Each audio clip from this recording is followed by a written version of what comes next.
235쪽입니다. 네. 책 펴십시오. 2분 내로 도착한다는데. 이분이요? 2분? 여기 3분에 도착한다는데. 책 펴서 저번 시간에 생각했던 부분들 한번 쭉 이어서, 이거 책 읽고, 저는 요즘 심심할 때 꺼내서 앞부분을 쭉 한번 보거든요.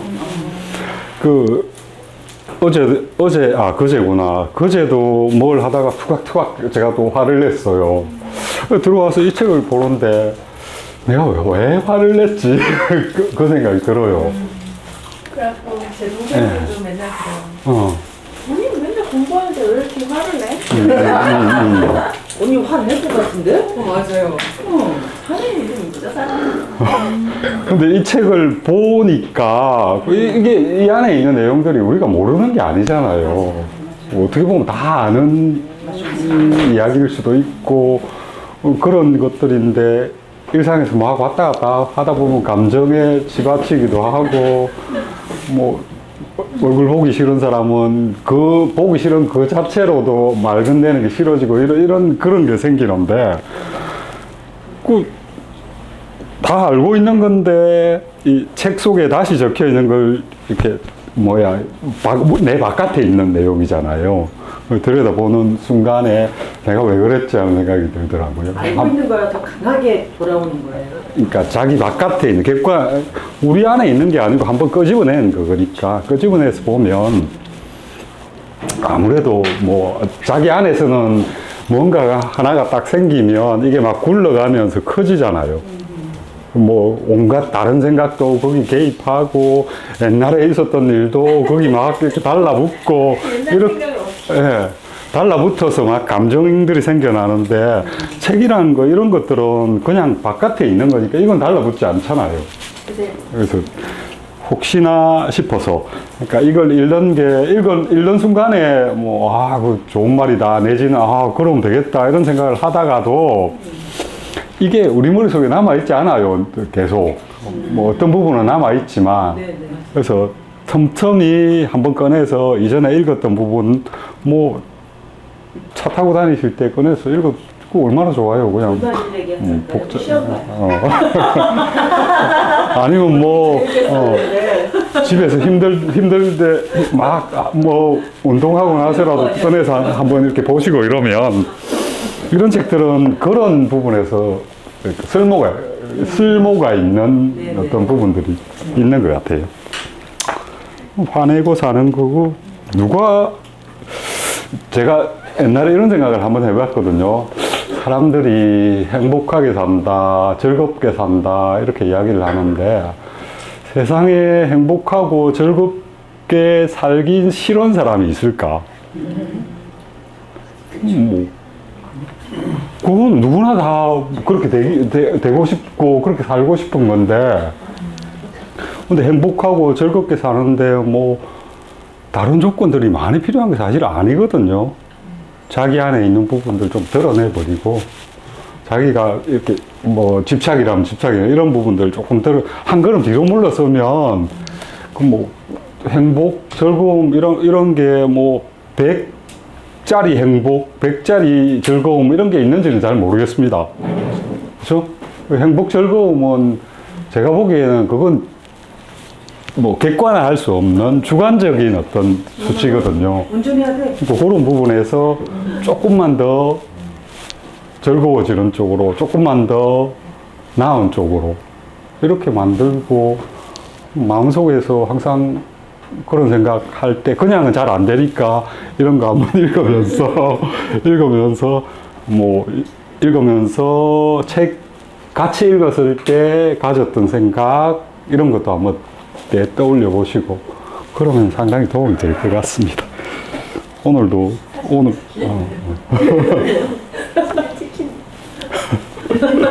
못 찍혔어요. 이것도 나와요? 앵글 숨었지 않을까요?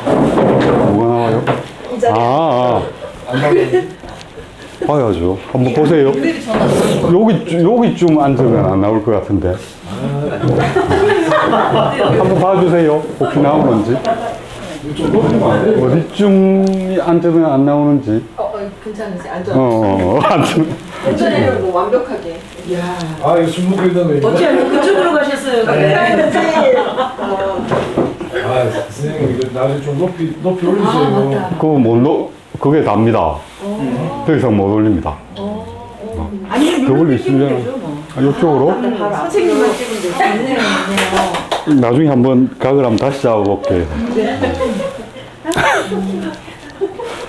아니면 안전뱅이를 해서 위에 올릴까요? 아, 네. 딱 그럼 여기서 접어가지고. 안 보이기 때문에 안 돼요. 예? 여기에서 저기가 안 보이기 때문에 안 돼요. 아니, 여기까지만 딱 올리면. 나를 잡고. 카메라만 바닥에 놓고 각도만 이렇게 해도 저번 시간에 칭찬하지도 말고, 야단치지도 말고, 뭐 이래라 그랬잖아요. 소리 살짝 났잖아요. 어떻게 하면 될까? 돌리시길. 라는 말씀이 계셨는데, 이 뒤에도 보내, 그죠? 고맙습니다. 뭐 이렇게 가져라. 그러니까, 존중하는 마음, 고마워하는 마음, 그게 맞는 것 같아요. 제가 생각하기에. 뭐, 우리가 살면서 중국에서 농사 짓는 사람들, 누군지도 모르지만, 어쨌든 그 사람들이 지은 그 작물들 우리 수입해서 먹고, 미국에서 그 오렌지 키우는 농부들이 키워놓은 그거 우리가 먹고 있잖아요. 그래서 그 사람들이 누군지는 모르지만, 또 우리가 그 농작물이나 과일에 대해서 물론 대가를 지불하긴 하지만, 그죠? 살 때 뭐, 그 금전적인 어떤 대가를 지불하기는 하지만, 그거는 뭐, 교환의 어떤 그 규칙에 따라 지불하는 거지만, 사실 우리가 그 돈 들여서 그걸 생산해서 먹을 수 없잖아요. 우리 사는 가격에. 그런 거 생각해 보면, 모르는 사람이고 멀리 떨어져 있는 사람들, 그 사람들도 고마운 거죠. 그리고 또 가만히 생각해 보면 우리 멀리 떨어져 있는 사람, 관계가 별로 없는 사람들에게 고마움을 표현하는 거는 비교적 쉬워요. 가까운 사람한테 고마움을 표현하는 게 더 어려운 것 같아요. 그게 진짜 필요한 건데, 그게 저도 잘 안 되는 것 같아요, 어떨 때는. 계속 이렇게 보면 사람과 사람의 이 만남이나 부딪힘이나 이런 것들은 계속 감정하고 관련되어 있고 또 이렇게 쌓여 있는 거 이런 게 있어가지고 그 감정은 한번 이렇게 키워지기 시작하면 그걸 가라앉히는 게 진짜 쉽지가 않거든요. 그래서 가까운 사람한테 고마움을 느껴야 되는데 고마움을 느끼려고 마음을 먹는 순간 이렇게 칼로 뭔가를 쿡 찔러버리면 그러니까 말들이나 뭐 이런 것들이 쿡쿡 찔러버리면 그런 마음이 생겼다가도 막 이렇게 없어져 버리기도 하고. 고맙습니다. 네, 고맙습니다. 빨리 왜 안 오세요? 오시는 미안합니다. 오셨는데 아무 데도 안 하고. 없어, 내용물이.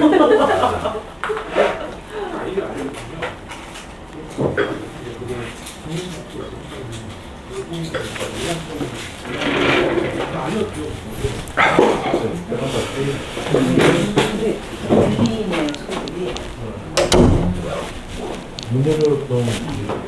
근데 살다 보니까 굉장히 묘한 사람이 있어요.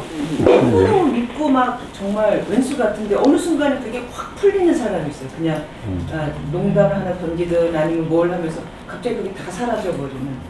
근데 옛날 애인이 그랬는데 그럼 왜 헤어졌어? 그런 경우는 드문가요? 기본적으로 바탕에 뭐 깔려 있어야 그게 그렇게 되는 거 아닌가요? 그 사람에 대한 호의 이런 게 그런 사람들이 주변에 한 명, 한두 명은 있지 않나요? 저는 없네. 있어요? 그러니까 막 이렇게 뭔가 서로 의견이 안 맞아서 막 뭔가 목소리를 높이고 막 이렇게까지 갔는데 어느 순간에 밥 먹자 그냥 뭐 이렇게 그냥 하면서 확 풀어지는 경우도 있고. 선생님이 좀 특이한 것 같다. 밥 먹자 이러는데 확 풀어져. 저는 애들이 이렇게 잘못했어도 아빠 미안해하면 다 이런 준비 생각났어요 지금. 네, 그럴 수 있지. 저는 미안해라는 말을 들으면 안 풀어져요. 이상해. 제가 꼬였나 봐요. 그러니까 그게 미안해라고 말하는 게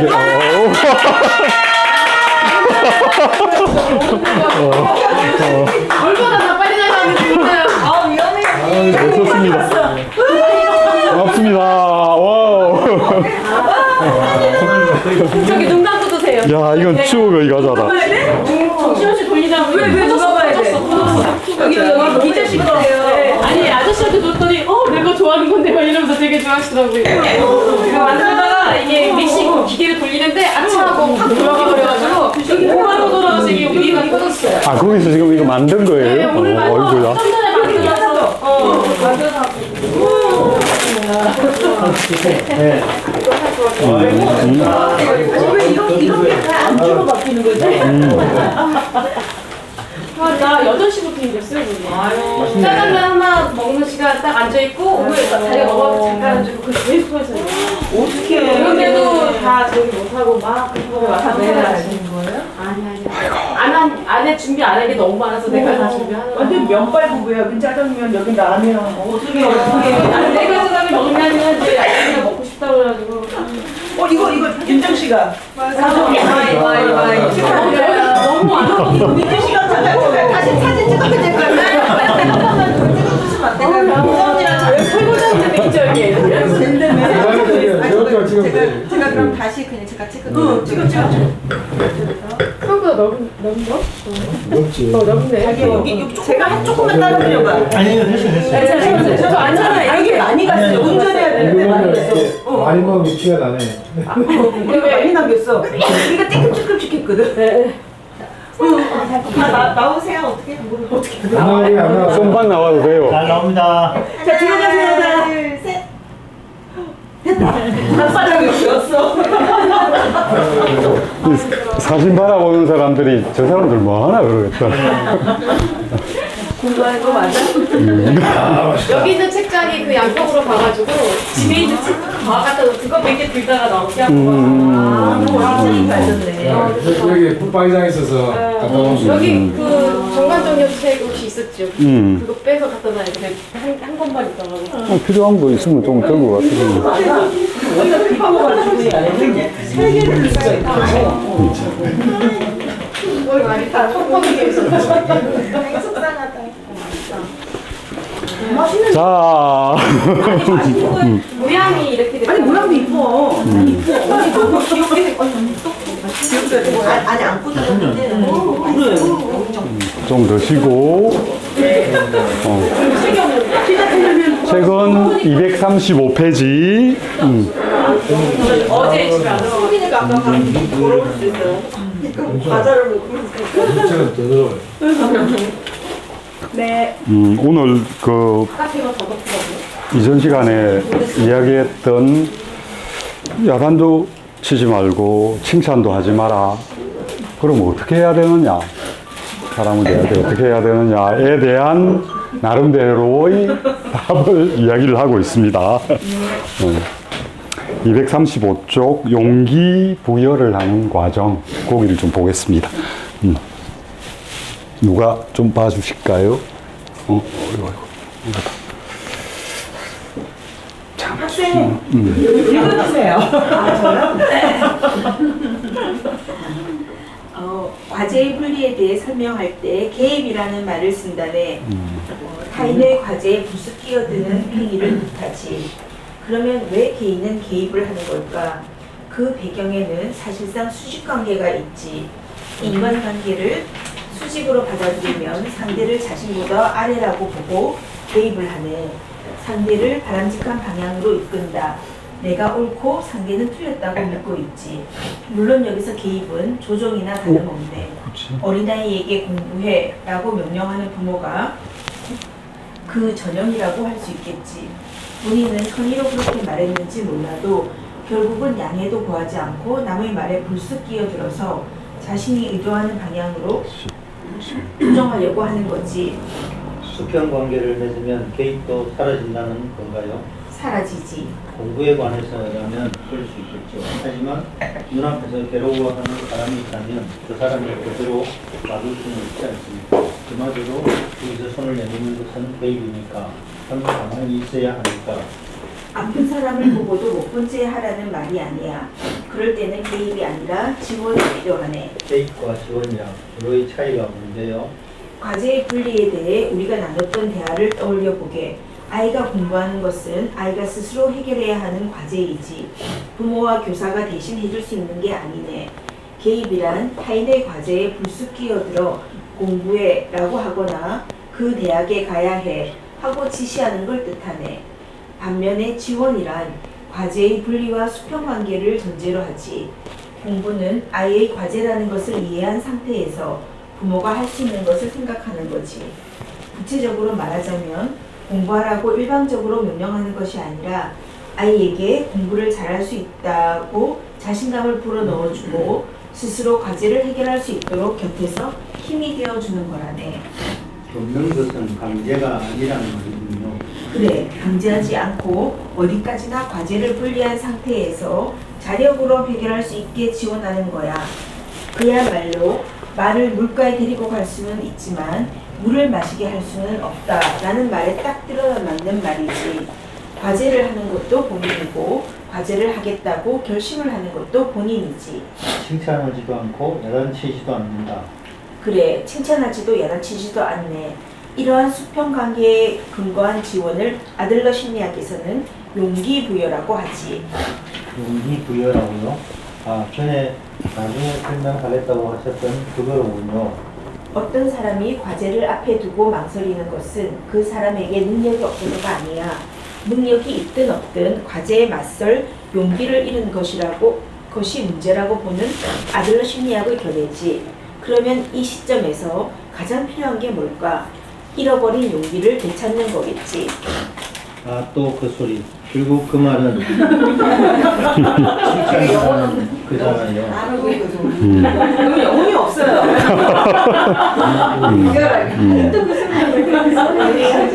AI라고 생각하시죠. 요즘 AS만이 놀라운데. 인간은 남들의 칭찬을 들으면 자신에게 능력이 있다는 것을 느끼고 용기를 되찾습니다. 제발 고집 좀 그만 부리시고 칭찬의 필요성을 인정하세요. 인정 못하네.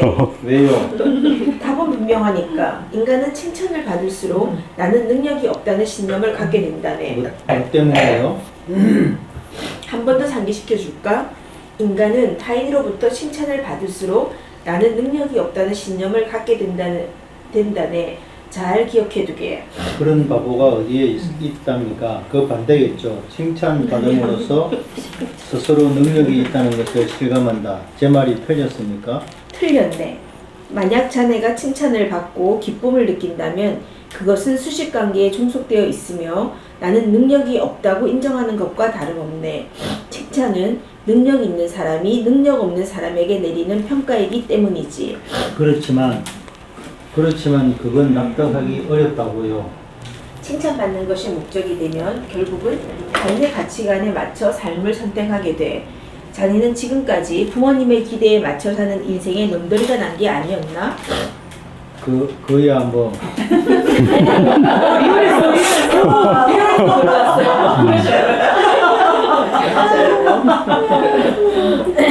먼저 과제를 분리할 것, 그리고 서로가 다름을 받아들이면서 대등한 수평관계를 맺을 것, 용기부여란 그 과정이 선행되어야 가능하네.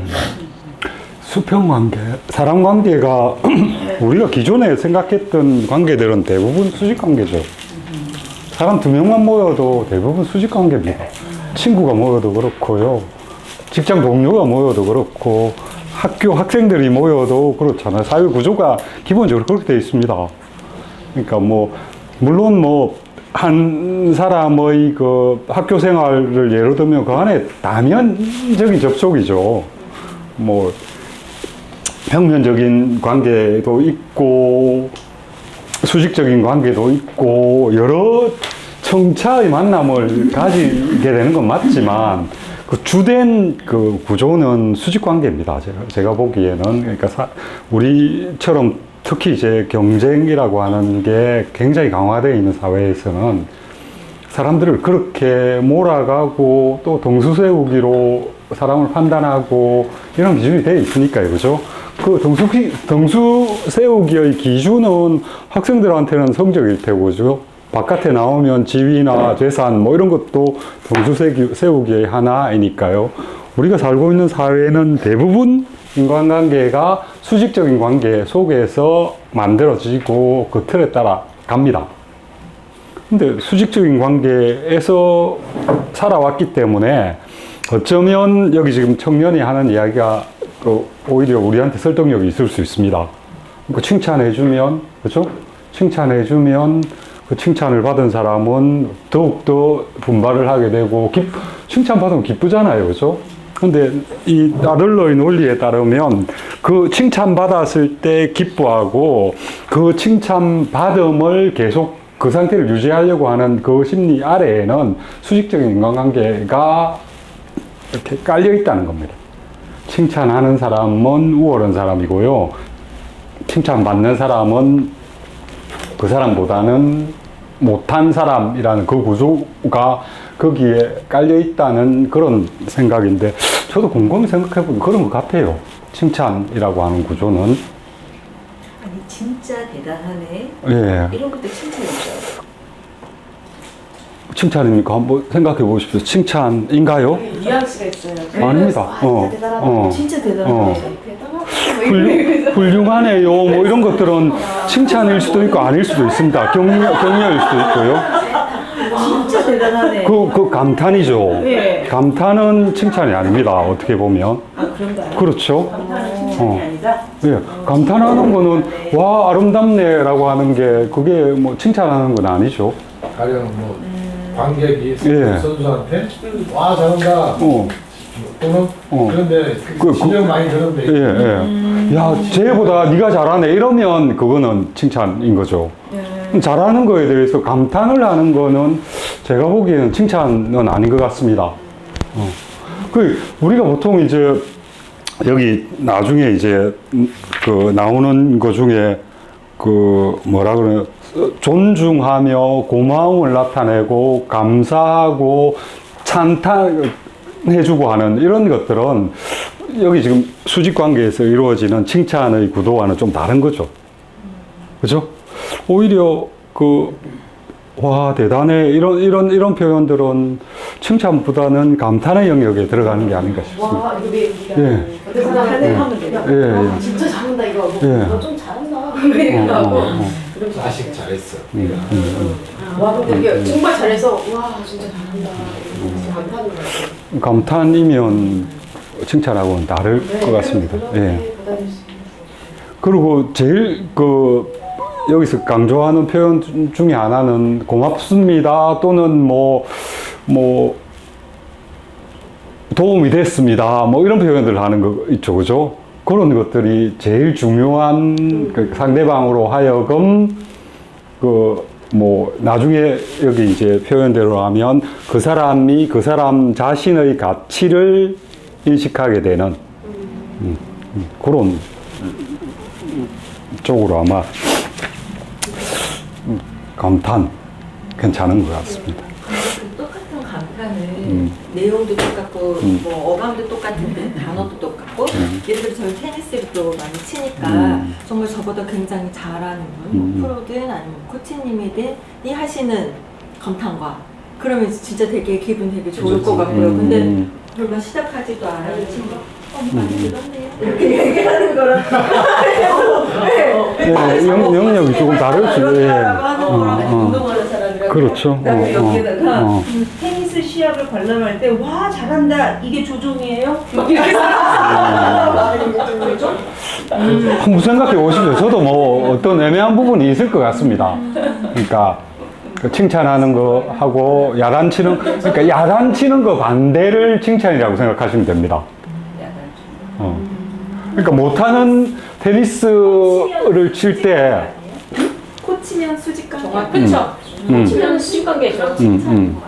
그렇게 되면 칭찬이 되는 거죠. 그러니까 이렇게 못 친 사람에 대해서 야단을 칠 수 있잖아요. 그 야단을 칠 수 있는 사람은 누굽니까? 자기는 그렇게 하지 않고 제대로 칠 수 있는 사람만이 야단을 칠 수 있는 거죠. 그렇죠? 그렇게. 예. 나보다 훨씬 멋진 사람이 나를 칭찬할 때 기분이 좀 안 좋거든요. 그런가요? 아니 왜냐면 그것도 수직 관계죠. 예전부터 건데 이 사람이 내가 기분이 좋아져가지고 예. 좀 내가 말하는 거야. 이전에는 잘했는데 이게 괜히 기분이 나쁘지. 내가 비 수직 관계. 그러니까 수직 관계인 거죠. 그렇지, 야. 그렇지. 칭찬하는 사람도 수직 관계는 아니네. 칭찬하는 사람이 그 아래 관계일 수도 있겠네. 그렇지. 칭찬을 듣는 사람이 위로 올라가 버리는 거야. 하여튼 굉장히 못 치는 애가 칭찬할 때 기분이 싹 상해. 많이 봤어요. 그 말이죠. 좀 늘었네 이런 말. 그래서 아직 나 옛날에도 그렇게 했는데. 오늘 컨디션 좋은데요? 그런 얘기할 수 있죠. 아니 기분이 안 좋아. 이 부분 세게 했는데 오 진짜 서브 세다. 내가 날 아니 진짜 그거는 본인이 위에 있다라는 생각 때문에 그렇게 한 거죠.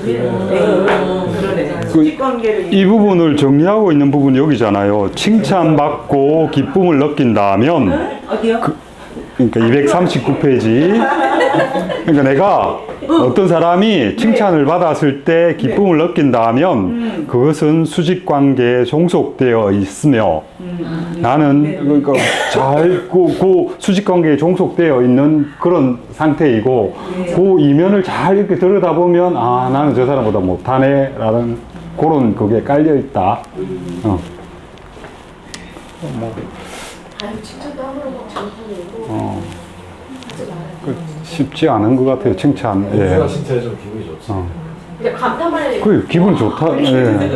우리는 수직 관계에 익숙하기 때문에 칭찬 들으면 기분 좋죠. 그렇지 않나요? 예. 그렇죠. 예. 그러니까 유교 사상. 그죠. 그러니까 기본적으로 수직 관계에 있기 때문에. 수시로 진짜 그 감탄을 쓰는 경우는 기분 좋은 것 같아요. 음. 와 저걸 저렇게 했다 이렇게 그거는 그 사람들이 느꼈을 때 상황. 상황에 대한 칭찬인 거잖아요. 어떻게 보면 자기도 모르게 나오는 그거는 근데 아닌 그 감탄도 사실은 감탄도 상황에 따라서는 칭찬이 될 수도 있고요. 뭐 상황에 따라서 조금 다를 것 같아요. 근데 이 아들러의 그 인간 관계의 기본은 이렇게 수직 관계에 있으면 제대로 된 인간관계 형성이 안 된다는 거잖아요, 그죠? 제일 기본적인 게 수평관계는 어디에서부터 시작될까요? 그러니까 나와 어떤 대상이 되는 사람은 다르다라는 걸 인정을 해야 수평관계가 되는 겁니다. 나와 어린애가 있을 때 이 어린애가 능력이 나에 비해서 못 미치는 존재가 아니라 나와는 어떤 차이 있지만 나와는 다른 존재라고 하는 그러니까 배우고 있는 과정 또는 성장하고 있는 과정 뭐 이런 것도 반영을 해야 되고요. 기본적으로 수평관계가 되려면 나와 대하는 그 사람에 대해서 나와는 다르지만 동일한 가치를 지닌 사람이다라고 하는 그 생각이 깔려 있어야만 이게 가능한 겁니다. 남녀노소 상관없이 무조건 그렇죠. 각자의 그 개성이나 있고 그 뭐 남자 여자 기본적으로 뭐 다른 것 우리는 같아요. 또 나이로도 이렇게 이제 수직 관계를 많이 생각을 하려고 하잖아요. 제가 그래서 라떼는 예, 제가 지금 생각하고 있는 아까도 유튜브를 한참 보는데 우리 그 축구 대표팀 선수 안에서 뭐 얼마 전에 그 경기했잖아요.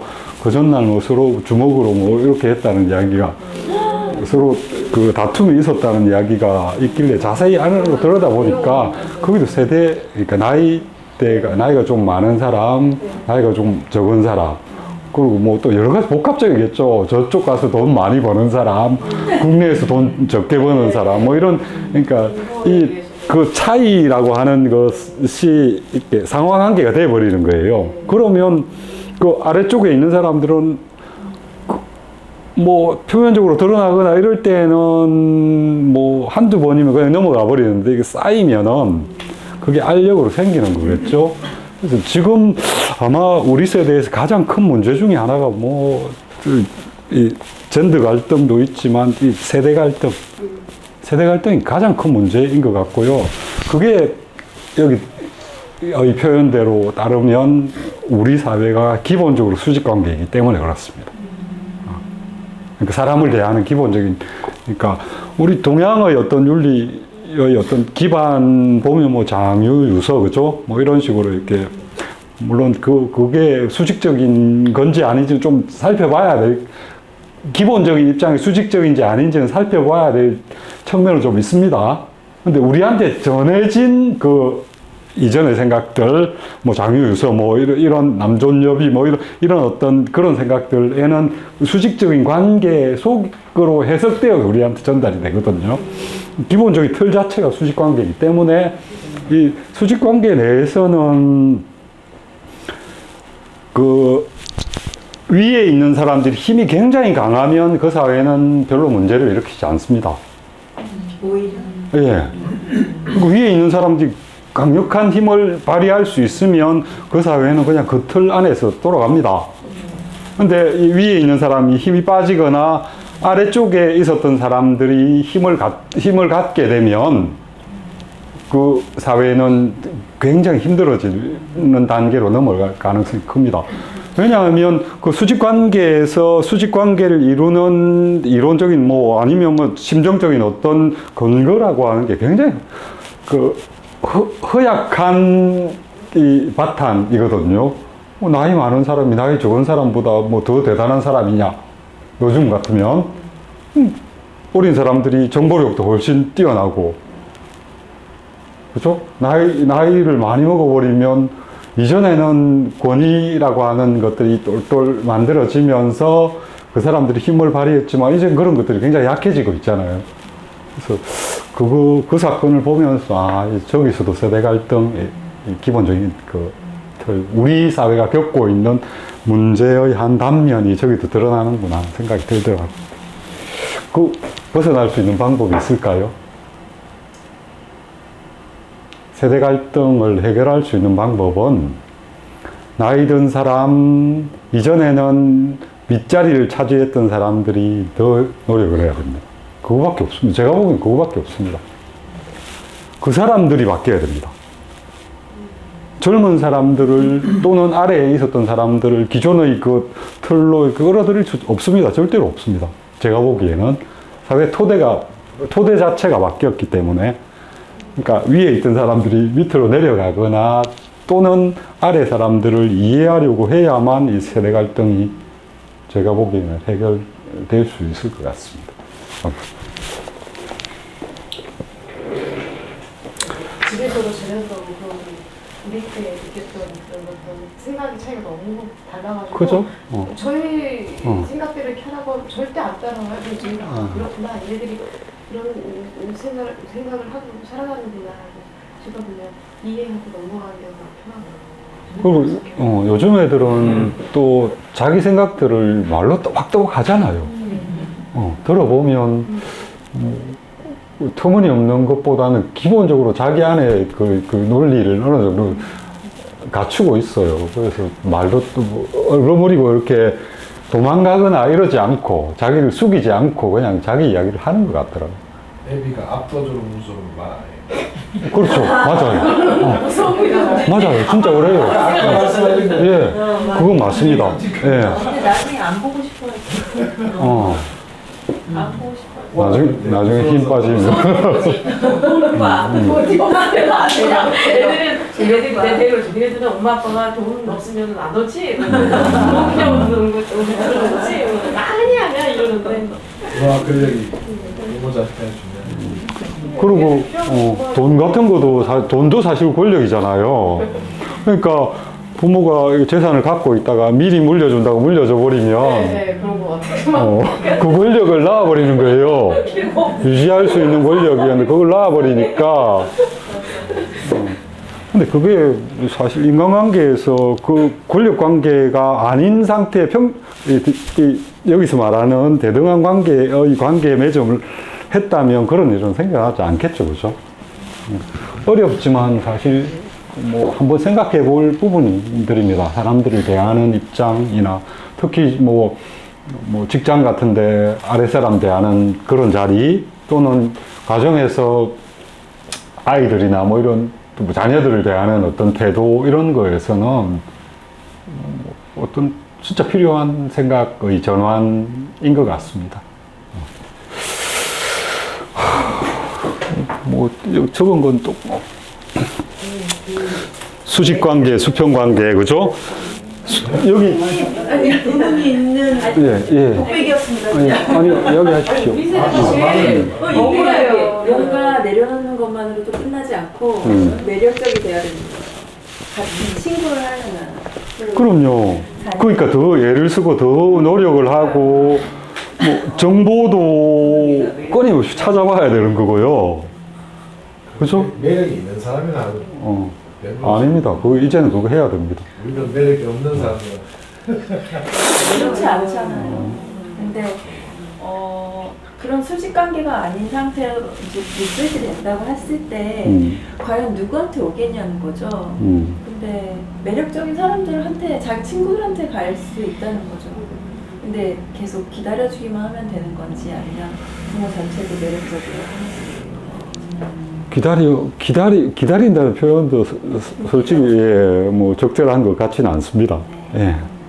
그건 뭐 어떤 의미에서 그 사람들한테 바라는 게 있는 그런 관계가 되어버리니까 그걸 바라는 게 있는 사람들은 종속될 수밖에 없습니다. 제가 보기에는. 그러면 친구가 될 수밖에 없는 예. 것 같아요. 그런 것 같아요. 그러니까 능력 있는 사람 또는 매력적인 사람은 바라는 게 아니라 그냥 사람이 가만히 있어도 다가오는 사람이겠죠. 예. 다가오는 사람. 예. 아니 뭐 그 매력이라는 게 어떨 때는 자기가 돈을 많이 갖고 있어도 다가오잖아요. 엄청난 매력이죠. 힘이 센 사람도 다가오잖아요. 근데 그런 관계는 이제 갖고 갈 수가 안 돼. 예. 줘야 돼. 네, 그런 부분들. 아까 빠뜨리고 갔는데 여기 아까 수직관계, 수평관계라고 하는 그 두 관계가 있고요. 수직관계에서는 일단 개입하게 되는 거, 그렇죠? 근데 수평관계에서는 똑같은 그걸 하더라도 개입이 아니라 지원의 형식으로. 그러니까 어떤 사람에게 관심을 갖게 되면 그 사람에게 내가 뭔가를 하고 싶잖아요. 해주고 싶고 뭐 이런 게 있는데 그럴 경우에도 개입이 아니라 지원으로 가. 수평한 관계. 오지랖이 넓다라는 사람들은 그 개입이라고. 예? 오지랖이 넓다라는 사람들 있잖아요. 예, 많은 경우 그런 경우는 개입일 가능성이 크죠. 개입도 지원도 하고 할 수 있겠죠. 오지랖이 넓으니까.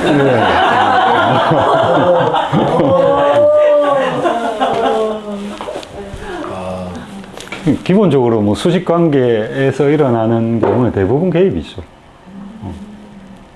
근데 어떤 사람이 어떤 사람보다 뛰어나다라고 할 때 그것도 훨씬 잘한다 뭐 이런 표현을 하긴 하는데 그것도 이렇게 자세히 안에 들어가 보면 정말 잘하는지 잘 모르겠어요. 그런 것도 한번 보게 돼. 그죠? 그죠?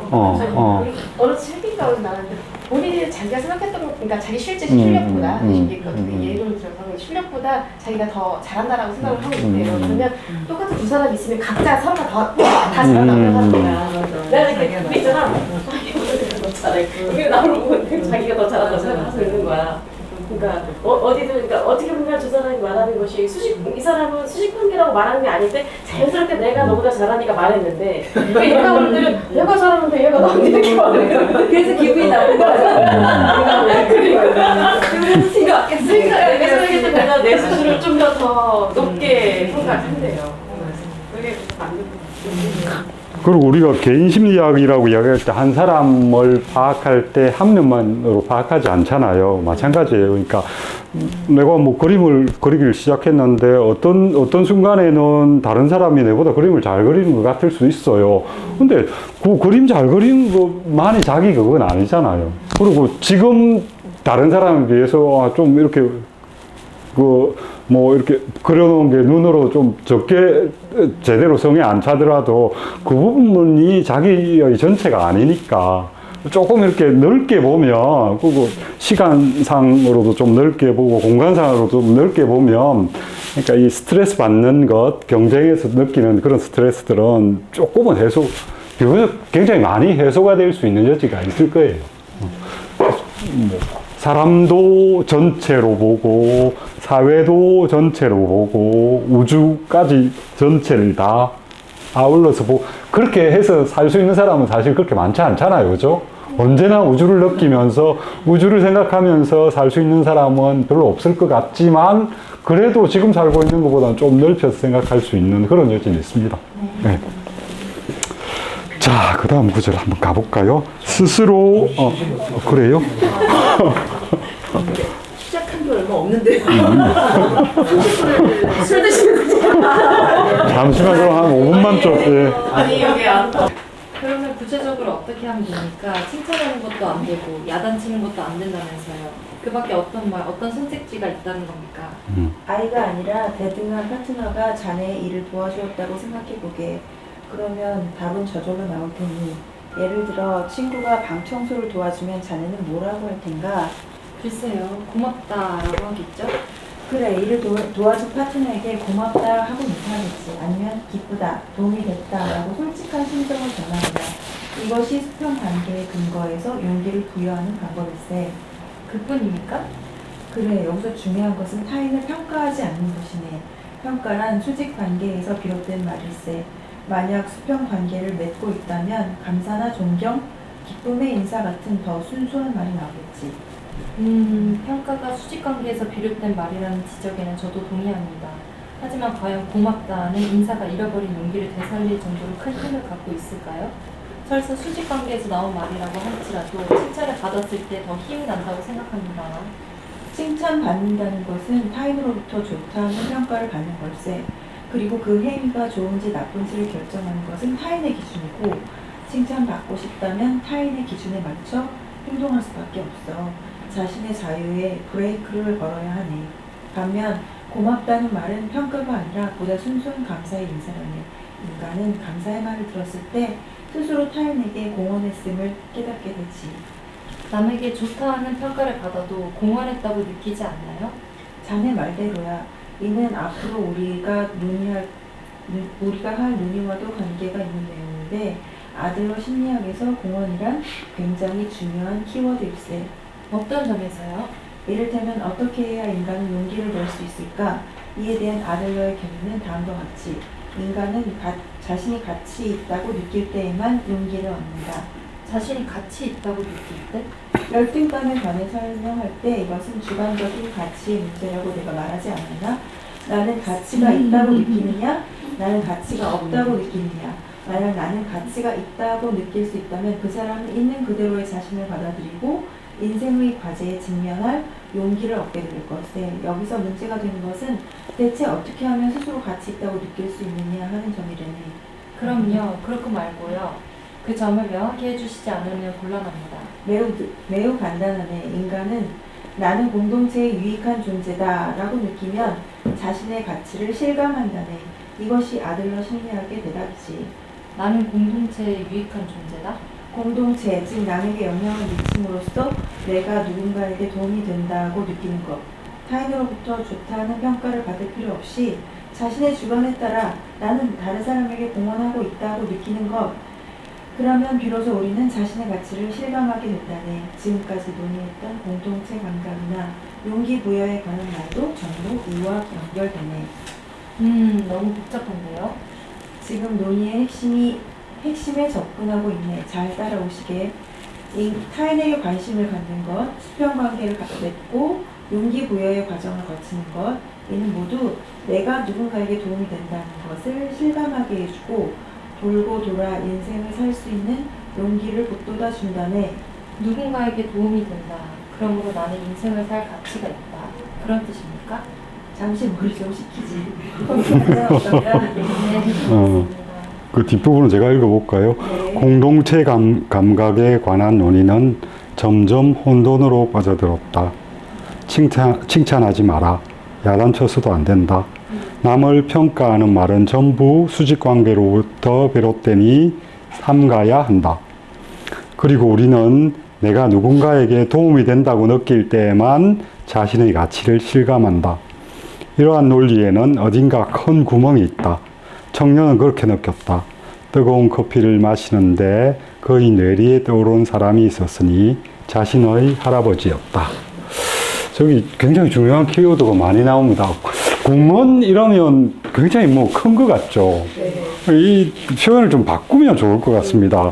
242페이지에 나는 공동체의 중간쯤 철학자가 하는 말, 나는 공동체의 유익한 존재다라고 느끼면 자신의 가치를 실감한다는, 이런 공동체라고 하기보다는 나는 상대방에게 또는 너에게 유익한 존재다, 또는 유익한 존재가 도움을 주는 존재다, 도움을 주는 사람이다, 이렇게 느끼면 내가 어떤 사람의 삶에 도움을 주거나 이럴 수 있는 그걸 갖고 있다라고 한다면 나는 뭐 내가 가치 있는 사람이라고 생각하는 것도 있지만 좀 더 깊이 들어가 보면 내가 살아가는 의미를 거기에 부여할 수도 있을 것 같거든요.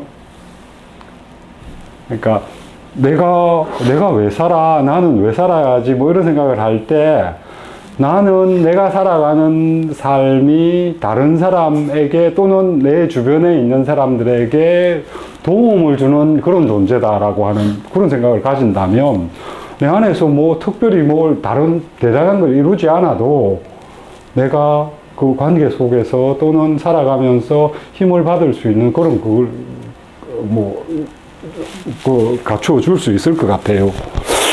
그래서 뭐 제가 뭐까지 이렇게 보면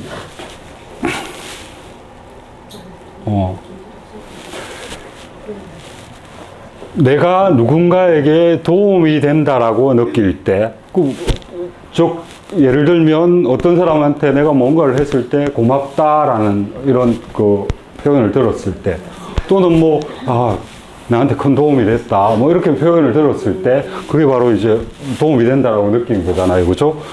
그럴 때 내가 나도 내 역할을 하는구나. 저 사람에게 나는 무익한 존재 또는 해로운 존재 또는 있어도 되고 없어도 되는 존재는 아니겠구나 라는 생각을 가지게 될 거예요. 그죠? 그렇게 될 때 이제 사실은 뭐 가치를 실감한다는 거죠. 그죠? 그리고 중요한 거는 인간이 자기가 가치 있다라고 느낄 때만이 어떤 것을 할 때 적극적으로 할 수 있는 용기를 가지게 된다. 그러니까 여기 계속 키워드가 용기였잖아요. 그죠? 용기를 가질 수 있는 게 도대체 뭐 힘이 세면 용기를 갖느냐, 뭐 일을 잘하면 용기를 갖느냐, 그런 게 아니라 내가 가치 있다라고 하는 것, 그리고 그 가치 있다라고 하는 거는 나와 같이 있는 공간에 있는 사람들에게 도움을 주는 사람이다라고. 그걸 확장하면 공동체지만 뭐 가장 손에 닿는 거는 내 가족, 그죠? 또 내 직장 사람들, 내 동네 사람들, 이게 뭐 가장 가까운 공동체니까요. 그 안에서 자기의 어떤 역할을 해주고, 역할이라는 게 그 사람들을 도움을 주는 거죠. 내가 고맙다라는 말을 들을 수 있는 그런 일을 해나가는 과정에서, 그러면 고맙다는 말을 들으면 그런 일을 더 할 수 있는 그런 어떤 마음의 동기부여가 되는 거고, 그게 용기를 부여하는 방법이라는 거 앞에 나왔었잖아요. 그죠? 그런 이야기입니다. 그것과 연결됩니다. 그러니까 모든 것들이 다 같이 연결이 되는 것 같아요. 그리고 이 뒷장 읽어보시면 조금 미리 이야기를 하겠는데, 내가 가치 있다라고 느끼는 거는 철저하게 느낌이고 자기의 주관적인 감정입니다. 그러니까 다른 사람의 평가에 기대는 게 아니고 자기 안에서 그렇게 만들어지는 주관적인 감정이라고 하는 표현, 주관적이라고 하는 거는 어떤 기준이 없는 겁니다. 예를 들면 우리 이런 것도 니체와 맥락이 닿아 있죠. 가치는 자기가 만든다라고 하는 그런 것과 연결되어 있습니다. 뭐 바깥에서 주어지는 절대적인 어떤 가치 이런 것들은 기본적으로 근대에서 현대로 넘어오면서 무너졌다고 생각을 하고요. 지금 사실 그렇지 않나요? 제가 보기에는 우리의 삶도 근대의 가치와 같은 그런 가치가 우리 안에 아직 흔적은 남아 있습니다만 그 남아있는 흔적의 그 토대가 그렇게 공고하지 않습니다. 자기 안에 만들어내는 수밖에 없습니다.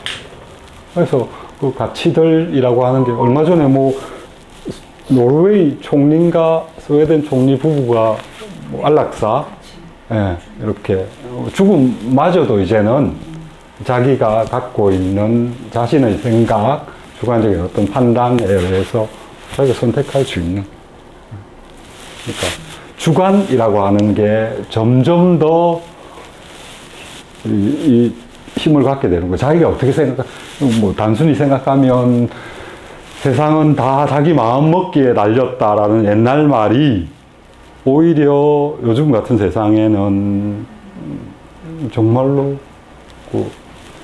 맞는 것 같아요. 그것만큼 더 적절한 어떤 그 세상의 삶을 지탱해주는 또는 세상의 삶이라고 하는 건 다른 사람이 아니죠. 자기죠. 그죠? 자기의 삶을 지탱해주는 그런 그 기준은 남는 것 같아요. 네.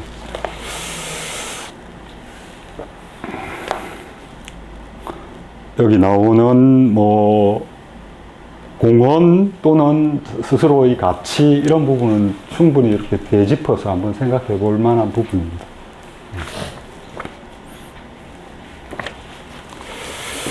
조금 더 봅시다. 사람은 평가하지 마라. 네? 어디 또 평가하지 않아. 예, 평가. 그 수직적 관계로 들어가지 않는다라고 하는. 예수님께서 성경에 보면 이렇게 나오잖아요. 항상 평가하는 예수님 그런 말씀 하셨어요? 성경에 맨날 나오는 오른손이 하는 게 왼손이 모르게 이런 거 말고 판단하지 마라. 그 여자에 대해서 돌 던질 때 그런 얘기 하자. 나한테? 같은 맥락인 이 책의 이제 내용이 이해가 안 가는 건 아니면서도 근데 진짜 어떤 그 구멍들이 계속 느껴져서 네. 답답함 또한 있거든요. 전 또한 이 책을 읽는 이유가 제 삶에도 긍정적으로 잘 적용을 하고 싶은 거고 중요한 건 이제 자식 교육이다 보니까 거기에 계속 지금 대입을 하게 되는데 근데 물론 아이를 되게 수직관계가 아니라 존중하고 같이 인정하고 스스로 이렇게 해서 칭찬하지 말고 고마워한다. 근데 이것도 말이 너무 말장난 같은 게 아이들은 사실 부모님을 기쁘게 해주면 되게 행복해 하거든요. 그래서 말로 제가 지시를 안 해도 너가 별점받았을 때 엄마가 너무 기쁘고 행복하면 걔도 그거를 위해서 또 해요. 근데 걔가 사실 가치 판단을 하기엔 당연히 어리고 그러니까 우리가 얘를 말로는 동등하게 봐주고 그냥 고맙다는 말 지시하지 않는 말로 기다려주면 과연 이게 사실은 정말 동등하지는 않다는 생각도 들고 또 나이가 아니라 뭐 동갑이라 할지라도 자란 환경이나 교육 수준 또는 뭐 나라도 사실 다를 수 있으니까 그런 경우에는 이게 적용이 되는 느낌이 좀 잘 들지가 않고 근데 이런 어떤 생각이 기본적으로 깔려 있으면 그 이전에 그러니까 경쟁 관계나 뭐 이런 어떤 그 지시하고 이런 부분들이 한번 이렇게 물론 생각해 볼 수 있는 여지는 있지 않아요? 우리가 사는 삶을 완전히 다 바꿀 수는 힘들지 않습니까?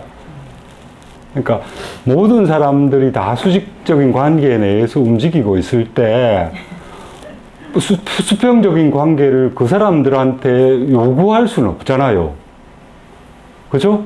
다른 사람의 삶을 내가 갖고 있는 생각이 옳다 그래서 아무리 그게 옳더라도 여기는 자기가 자기 삶을 사는 영역입니다. 그죠? 그것으로부터 이제 영향을 미쳐서 좀 더 이렇게 확장되거나 하는 거는 있을 수 있지만 우리가 모든 사람들에게 이걸 그냥 이렇게 덮으시고 이렇게 살아야 돼. 이게 이렇게 사는 게 맞대. 니 지금 수직 관계에 있어. 그렇게 사는 거 잘못됐어. 이렇게 할 수는 없지 않습니까? 제가 이 책을 읽으면서 느끼는 것 중에 하나는 저도 이렇게 살다 보면 막 이렇게 뭐 개입하기도 하고요. 근데 그 개입했을 때 어떤 부분에서는 반발이 오거든요. 그러니까 느껴지는 반발 이런 게 있을 때 한번 물러날 수 있는 그런 여지를 이런 책을 읽으면 충분히 가질 수 있지 않나 하는 생각이 듭니다. 아, 이러면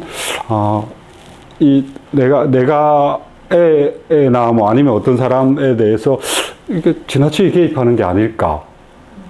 내가 이게 개입 안 해도 될 수 있는 영역도 있지 않을까라는 한번 이렇게 돌아볼 수 있는 그게 어떻게 보면 살아가는데 균형을 이룰 수 있는 어떤 가장 강력한 힘이거든요.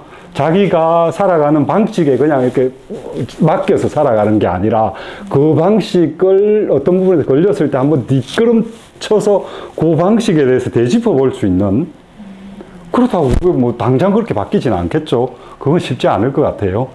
왜? 다른 사람들이 다 그렇게 살고 있으니까. 근데 내 삶은 한번 이렇게 물러나서 생각해 보면 훨씬 나아질 겁니다. 그리고 관계도. 저 같은 경우는 그래서 생각이 너무 깊은 캐릭터예요. 그래서 너무 이 정도만 해도 되는데 그래서 아이에게 되도록 이렇게 해 저렇게 해를 안 하고 싶은 마음이 너무 커서 오히려 이거대로 하는 경향이 사실은 더 많아요. 너가 한번 계획을 짜볼래? 넌 기분이 어때? 이러면서 막 물어봐 주는데 또 한편으로는 나이에 따라서는 얘가 조금은 예를 들어서 칭찬도 고파하는 부분이 있는 거예요. 이 책대로라고 고마워하는 표현을 하는 거구나. 그런 것도 얘한테는 되게 좋은. 그래서 저는 지금 반대 입장에서 이 책을 계속 읽고 있어요. 네, 그래서 보통 부모라면 이것을 내가 너무 개입을 했나? 얘도 존중해줘야지라는 개념을 읽으면 저는 지금 이거 반대의 개념으로 너무 존중하고 있나? 너무 존중하고 있나? 아직 어린데 막 이러면. 아들러가 한 이야기 속에 다른 책들을 보면 칭찬하지 마라, 야단치지 마라 라고 하는 걸 그렇게 강조하지 않습니다. 그러니까 뭐 어떤 사람의 표현에 따르면 이렇더라고요. 이 아들러는 주로 이제 그 환자들하고 상담을 하잖아요. 그러니까 병적 정신현상을 가진 아이들, 뭐 이런 아이들을 대할 때 치료 방법으로 이제 그 애들 같은 경우에는 야단치거나 칭찬하지 마라 이런 형태로 조언을 하는 거지 일반적인 어떤 삶에서 칭찬, 야단 이건 절대 하면 안 돼 이렇게 주장하는 건 아닌 걸로 보입니다. 그러니까 책을 읽을 때 책대로 따라가는 사람들은 바보입니다. 제가 보기에는 자기 삶의 어떤 틀이 있잖아요. 그 부분에서 가져와서 적용할 수 있는 부분 적용하기도 하고요. 또 책이라고 하는 거는 하나의 어떤 선을 제시해 주는 거잖아요. 그죠? 그러니까 내가 살고 있는 삶의 틀 또는 이 선과 떨어져서 내 삶을 바라볼 수 있는 시각을 주는 하나의 뭐 일종의 보조교재? 내 생각을 좀 더 넓게 가져가고 그렇게 할 수 있는 그걸로 봐야지 책에 어떻게 적혀 있다고 책 그대로 막 하려고 하다 보면 어쩌면 그 책에 적혀 있는 게 자기한테 소화되어 있는 그게 아니잖아요. 그죠?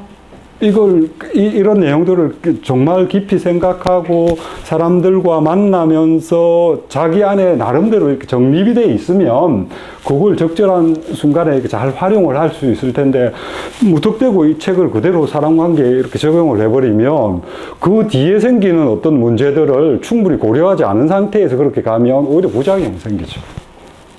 하나의 삶의 기준이다. 이것도 옳고 이것도 옳다 하면 결국 혼란에 빠질 것만 같다는 생각이 저는 듭니다. 혼란에 빠질 것 같습니까? 네. 그래요? 네, 왜냐면 제가 이렇게 저도 되게 고민 많이 하는 사람인데, 그러니까 이렇게 수직적으로 사람을 자꾸 보다 보면 외로워지는 것 같아요. 그러니까 수평적인 관계를 만들어야 결국은 나도 기댈 수도 있고 그 사람이 나한테 기댈 수도 있고 이런 친구가 될 수 있는 것 같은데 아까 그 얘기를 들어보면은 그러니까 자녀가 아직 아까 딸기처럼 뻗어나갈 때가 안 돼서 아직 그런 뭐랄까 중요가 됐네요. 이게 중요한 시기 같아요. 네. 너무 아직 애기같이 귀여워. 아직은 뻗어나가면 네. 어떻게 돼? 그러면 자기 칭찬을 바라지 않죠. 자기가 하고 싶은 대로 하더라고요. 남자애들은 특히. 그래서 나중에 마지막에 그 자녀하고 친구가 되고 싶은지 어차피 걔는 떠난다고 성인이 될 거예요. 근데 그런 과정에서 얘가 기준이 자기 기준인지 아니면 엄마 기준으로 계속 있을지 그거는 아마도 나중에는 자기 기준이 돼야지 잘 자라는 거잖아요. 그러니까 그렇게 계속 맞춰줘야 되는 것 같은데요. 칭찬보다는, 그러니까 평가보다는 관심을 가져줄 수 있는 것 같아요. 성향 자체로 보면은 굉장히 이미 독립적이고 주관이 이제 남편을 아시니까 또 약간 저는 되게 고민을 오래 하는 편이고 남편도 나름 신중한데 승빈이는 3초 판단이 근데 이제 부모로서 들고 되게 제 선택이 꽤 괜찮다 막 이러면서 막 그럴 때도 있고 그런 장점으로 좋으면서 보면 또 그런데 어떤 학습적인 이런 거 얘도 뭔가를 처음 접하는 거에 있어서는 근데 저는 아까 이렇게 계속 이게 그거였어요. 이게 약간 칭찬을 하지 말라가 저한테 좀 약간 쇼킹한 부분이었고 다른 부분에서는 알겠는데 또 저를 적용했을 때 남 칭찬하는 것보다 뭐 이렇게 대등하게 했을 때 나도 되게 기분이 좋았고 관계도 장기적으로 되게 좋았다. 뭐 이거는 인정. 그러니까 이 책에서 그런 부분 다 이해가 좁혔는데 이제 저는 이제 아이로 바라봤을 때 그럼 칭찬을 안 하고 물론 무조건 따른다는 뜻은 아니고요. 그래서 고맙다라는 방법으로만 얘한테 이렇게 계속 이렇게 지속을 했을 때 말의 장난이라는 것 같은 느낌이 드는 건 사실 고맙다는 말도요. 얘가 자기가 한 거를 스스로가 내가 이걸 되게 뿌듯해 이런 나이보다는 내가 이렇게 한 100점이 우리 엄마를 기쁘게 해줬어.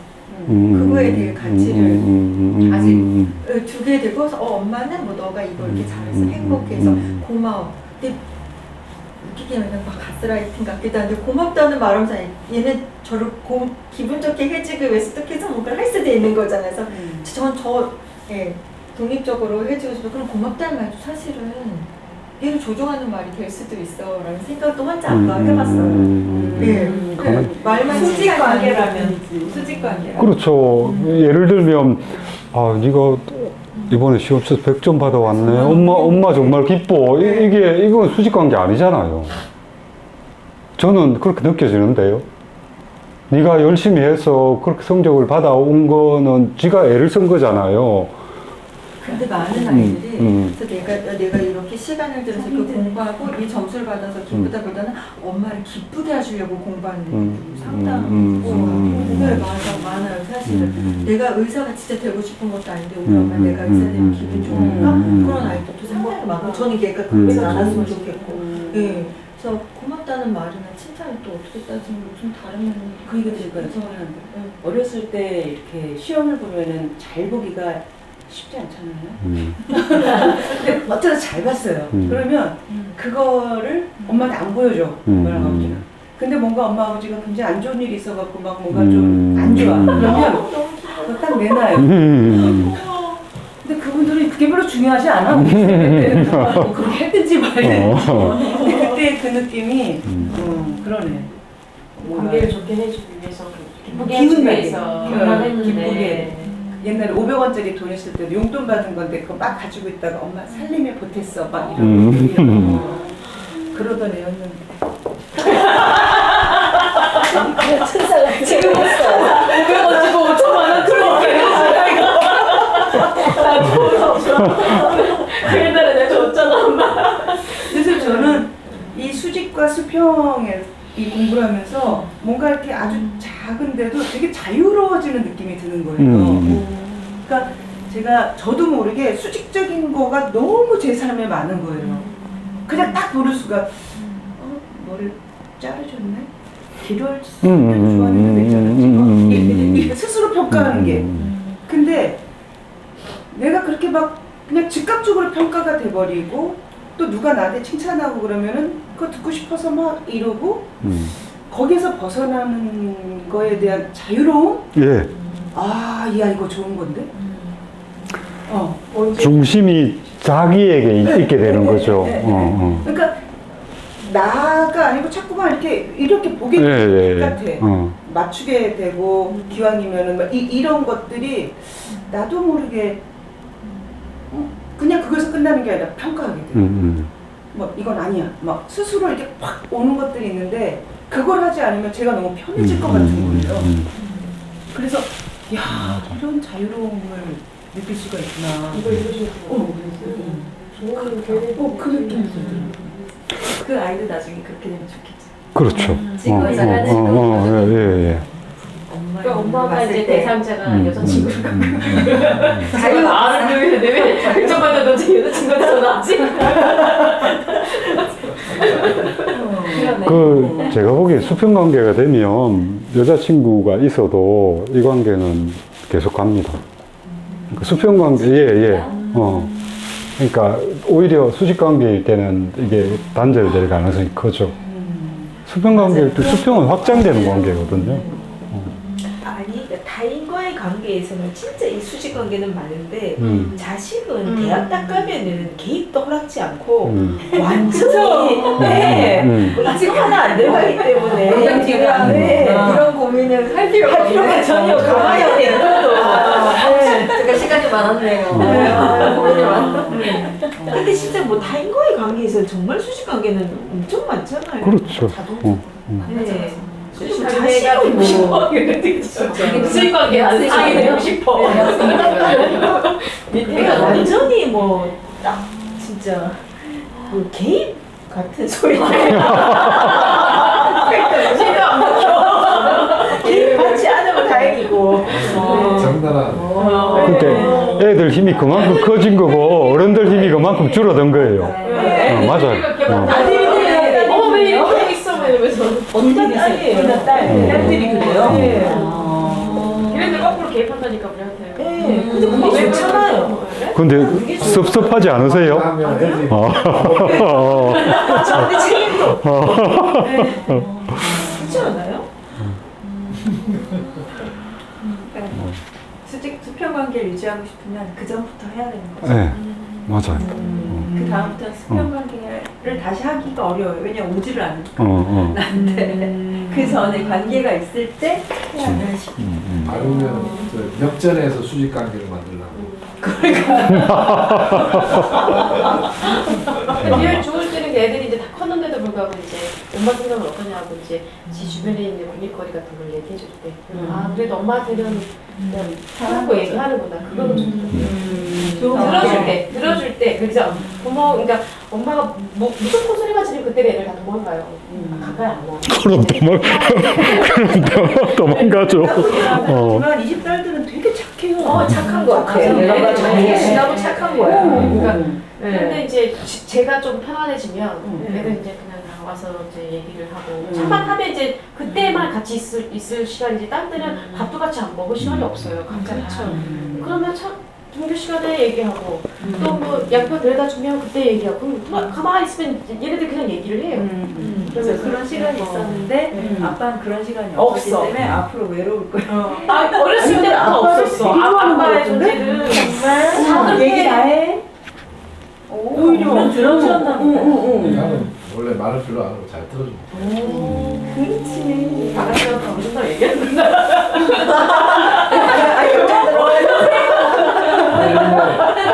근데 중요한 거 봐. 애들이 나한테 물을 보기 전에는 말을 안 하잖아. 물을 보기 전에 말을 안 해. 그러니까 항상 상의를 하지. 나름의 노하우가 있었군요. 그리고 또 언니가 중간에서 연결자로서 역할을 되게 잘하셨다는 좀 느낌을 받거든요. 아니 내가 연기하고 싶어.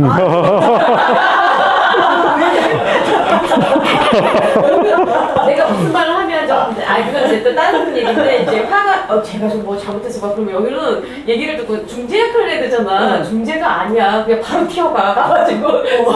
근데 누가 화내라고 했어요, 뭐. 그래서 얘기하고. 그래 이제 그렇게 다툼이 있을 때고 웬만한 건 내가 이제 중재해서 내주고. 딸내미니까 아빠의 역할이 또. 잔소리 안 하고 많이 좀 말하기 전에 말 안 하잖아. 알면서도 중요한 거 운전할 때는 아빠가 최고죠. 중요한 거. 한 5년, 10년 지나면 다 보일 겁니다. 제일 좋은 게 그냥 가르침 안 하고 그냥 알아서 하나. 요즘 너무 그랬더니 얘가 엄마 이걸 할까? 좋아. 내가 좋은 거야. 내가 좋은 거지. 엄마 왜 어디 가려고? 엄마를 안 찾으면 벌써 이제 다른 세계 사는 거야. 자기는 뻗어나가기 전이래 애가. 뻗어나가기 전이래. 딸기. 주변으로. 자, 한 구절 더 봅시다. 이 다음 구절도 굉장히 생각해 볼 여지가 굉장히 큰, 그러니까 공동체 전체라는 관점에서 보면 여지가 굉장히 큽니다. 두 분 좀 읽어 주십시오. 여기 존재하는 것만으로 가치가 있다. 자, 정리가 좀 됐나? 조금씩이긴 하지만 보이기 시작했습니다. 그런데 선생님, 방금 선생님이 얼마나 엄청난 발언을 했는지 아세요? 너무 위험한, 세계 전부를 부정하는 말도 안 되는 말씀을요. 그게 뭐지? 처음 누군가에게 도움이 된다고 느낄 때 자신의 가치를 실감한다? 반대로 말하면 남에게 도움이 되지 않는 인간은 가치가 없다. 그런 뜻 아닙니까? 더 깊게 따지고 들어가면 갓 태어난 아기, 그리고 자리 보존하고 있는 노인과 환자들은 인생을 살 가치조차 없다는 뜻이 됩니다. 왜냐고요? 우리 할아버지에 대해서 말씀드릴게요. 우리 할아버지는 현재 요양시설에서 하루 종일 누운 채 생활하고 계세요. 치매에 걸리셔서 아들이나 손자 얼굴도 알아보지 못하고 다른 사람의 보살핌 없이는 도저히 살 수 없는 상태입니다. 아무리 생각해도 누군가에게 도움이 된다고 볼 수는 없죠. 아시겠어요, 선생님? 선생님의 지론은 우리 할아버지에게 당신 같은 사람은 살 자격이 없습니다 라고 말하는 것과 같다고요.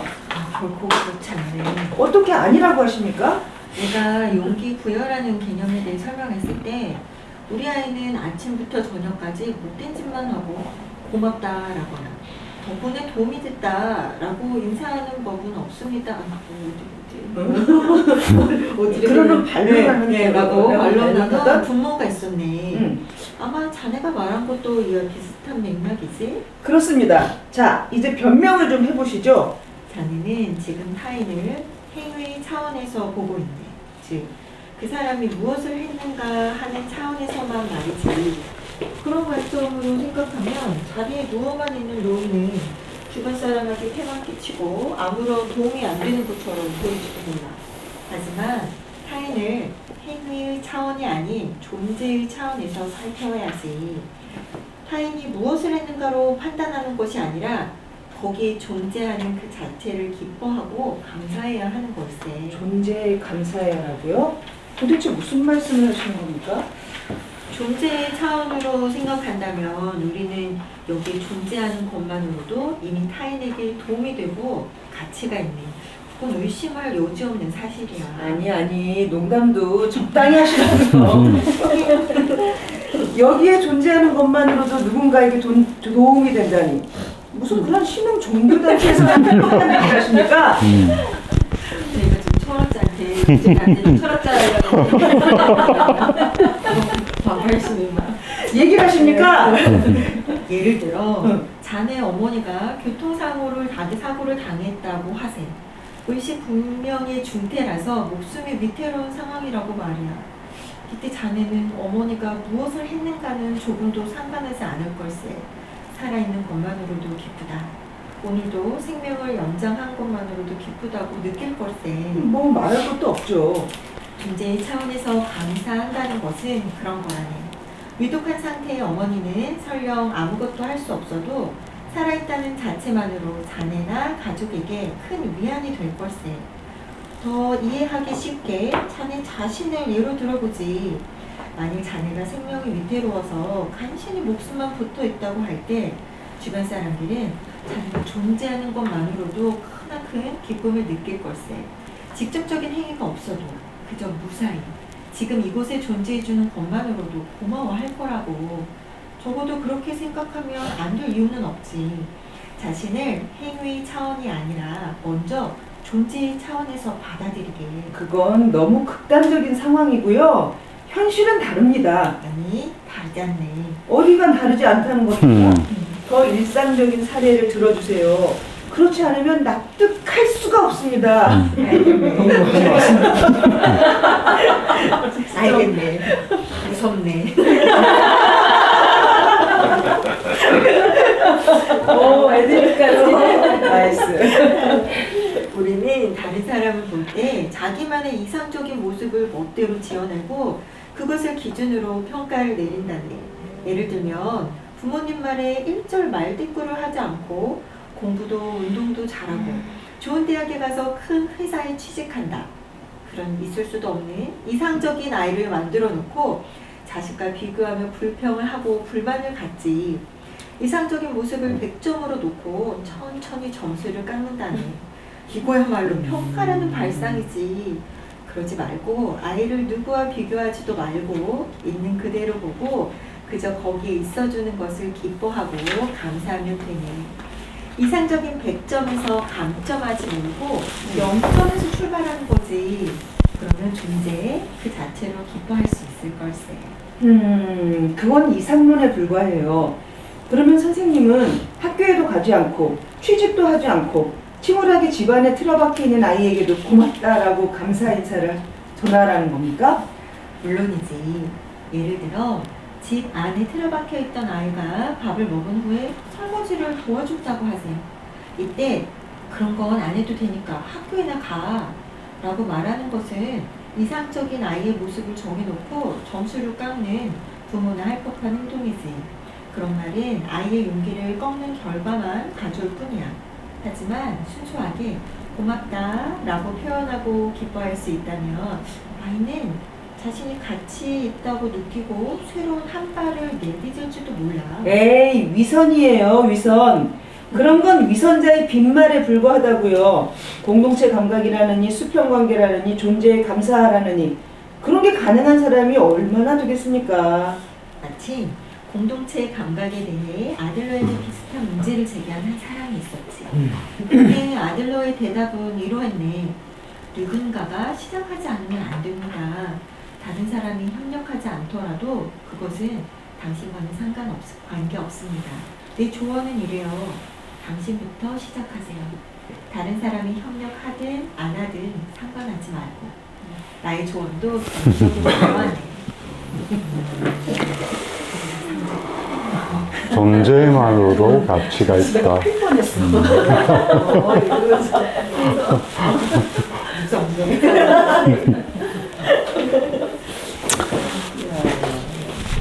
그렇게 울퉁불퉁하고 이렇게 하셨는데 그러니까 청년이 가지고 있는 마음이 어느 정도는 이 철학자가 풀어줬나요? 어떻습니까? 풀렸나요? 이상적이다 또는 뭐 현실하고는 동떨어진 뭐 마음속에서만 생각이다 이런 생각들 푼다고 풀었는데 뭔가 고리가 좀 그죠?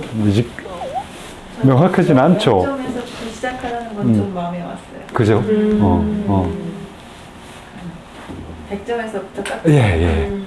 그걸 잘 생각해 보면 존재 자체가 가치 있다는 말이 정말 맞죠. 가치라는 게 점수로 환원될 수 있다면 10점만 돼도 10점의 가치가 있는 거잖아요.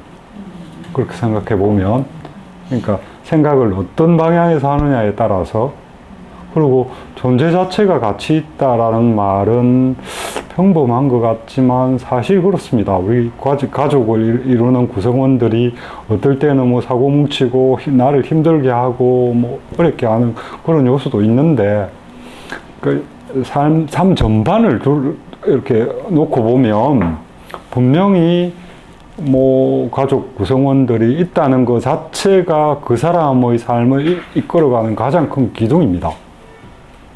만약에 아무도 없었다면, 내 혼자만 있었다면, 이런 거하고 뭐 연결시켜서 생각해 보면요.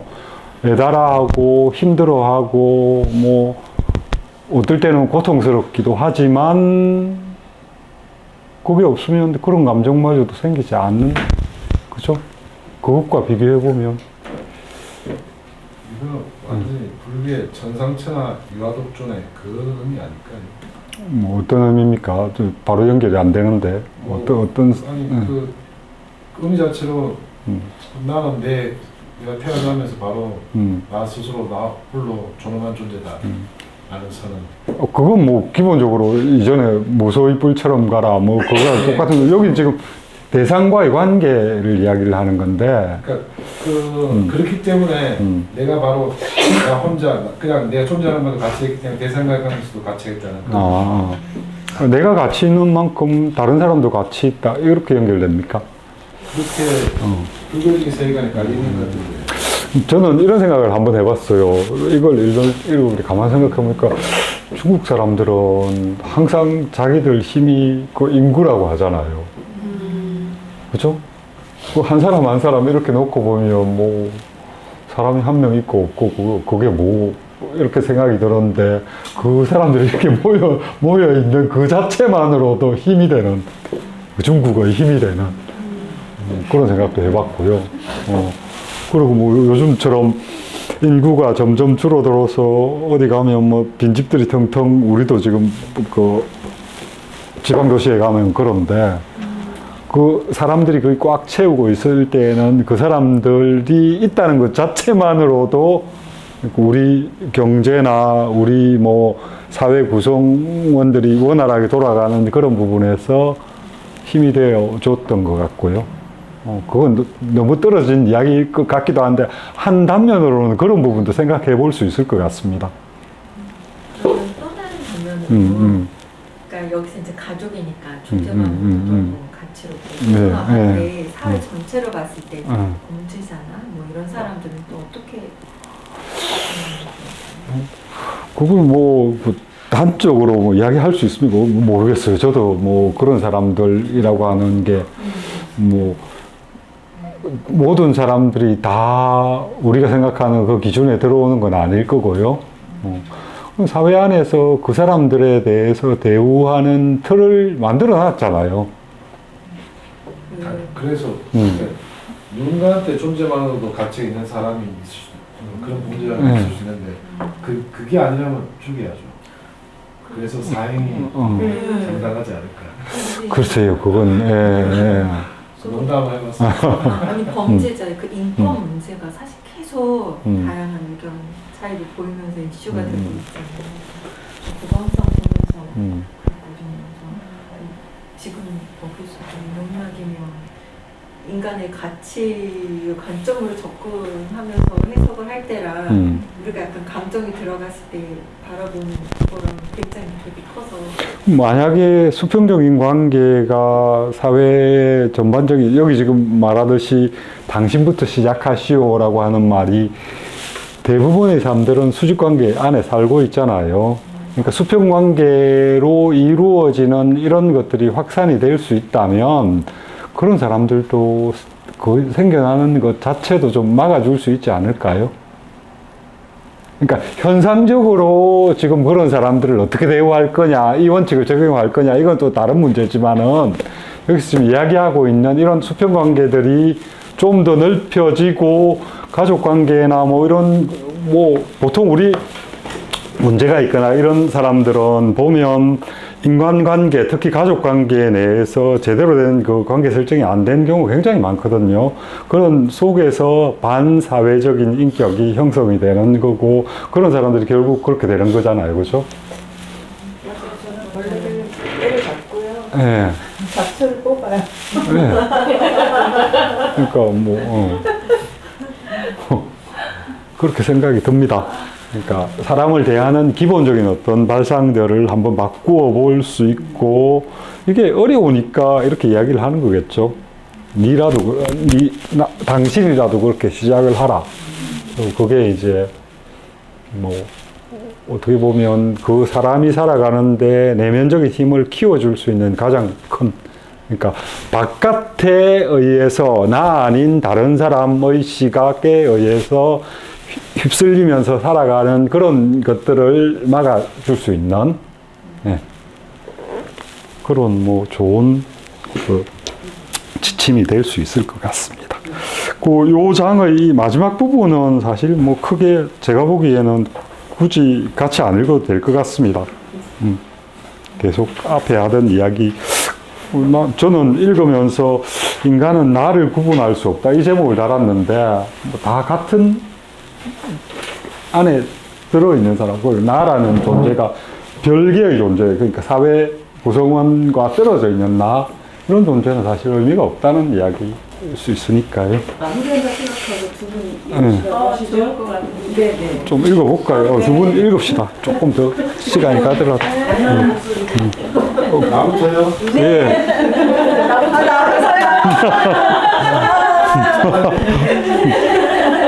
그래, 다른 사람이 합리적인지 아닌지 따지지 말고. 하나만 더 묻겠습니다. 선생님은 인간은 살아있는 것만으로도 누군가에게 도움이 된다. 살아있는 것만으로도 자신의 가치를 실감할 수 있다라고 말씀하셨죠. 그랬네. 하지만 글쎄요, 저는 여기에 살고 있습니다. 다른 누군 아닌 제가 여기에 살고 있죠. 그렇지만 제가 자신에게 가치가 있다고 생각지는 않습니다. 왜 가치가 없다고 생각하지? 설명해 주겠나? 왜 그런가? 그건 선생님이 말씀하신 인간관계 때문이죠.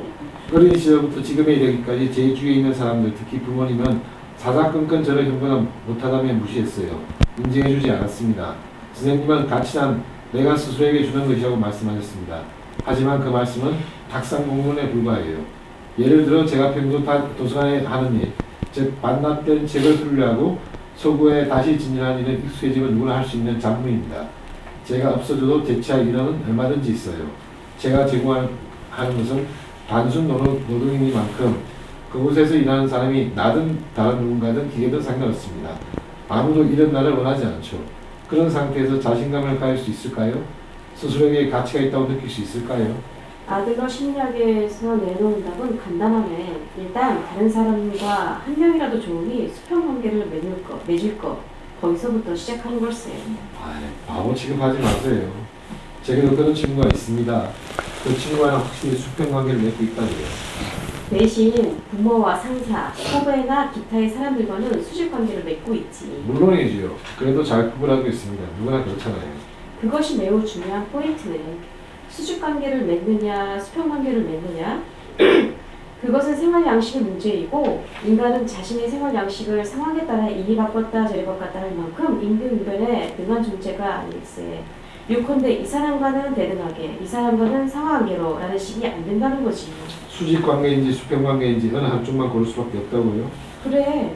만약 자네가 한 사람이라도 수직관계를 맺고 있다면 자네는 자신도 모르는 사이에 모든 인과관계를 수직으로 파악하고 있는 걸세. 그럼 저는 친구조차도 수직관계로 파악하고 있다고요?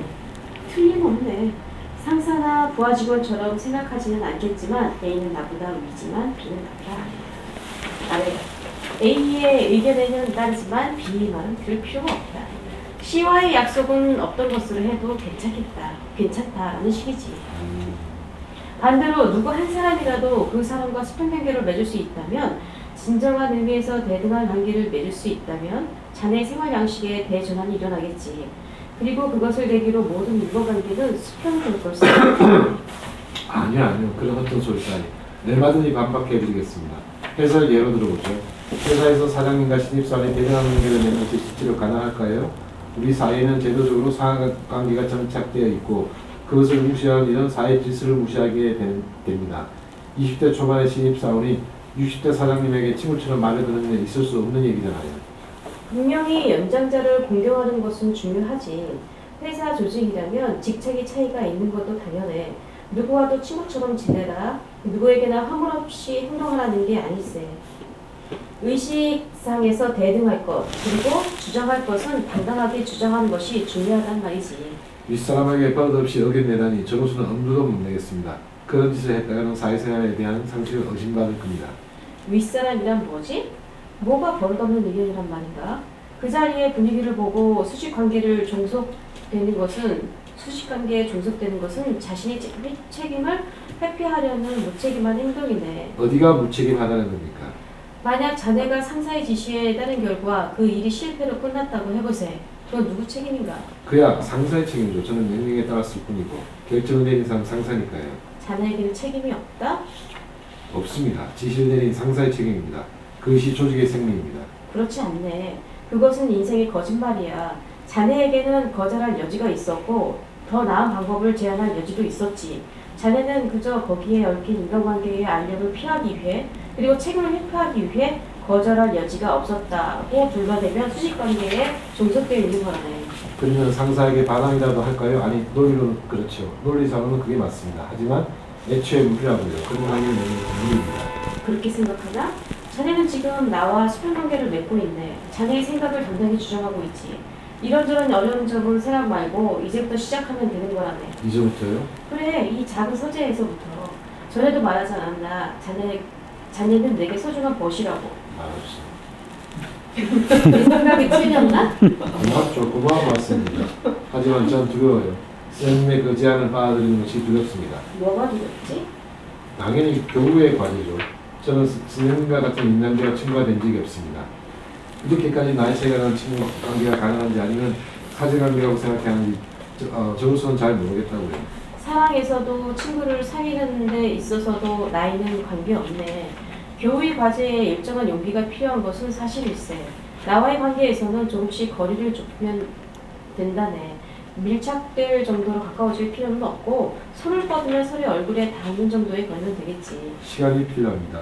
한 번만 더 제게 혼자서 생각할 시간을 주세요. 그게 아니더라도 오늘 논의는 생각해봐야 할 것이 아주 많습니다. 집에 돌아와서 혼자 조용히 곱씹어 봐야겠어요. 공동체 감각을 이해하려면 시간이 필요하겠지.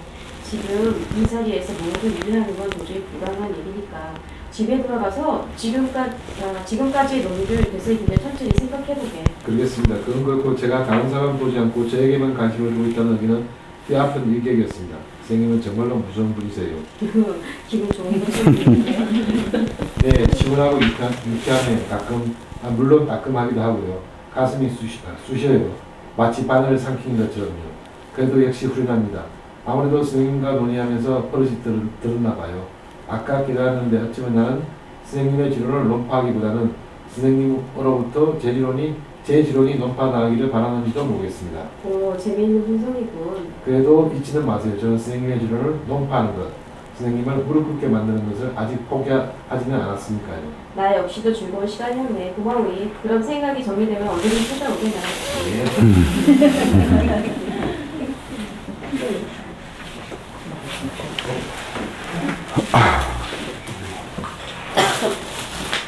오늘은 여기까지 하겠습니다. 여기는 뭐 그냥 가도 될 것 같습니다. 그죠? 촬영 정리 감사합니다.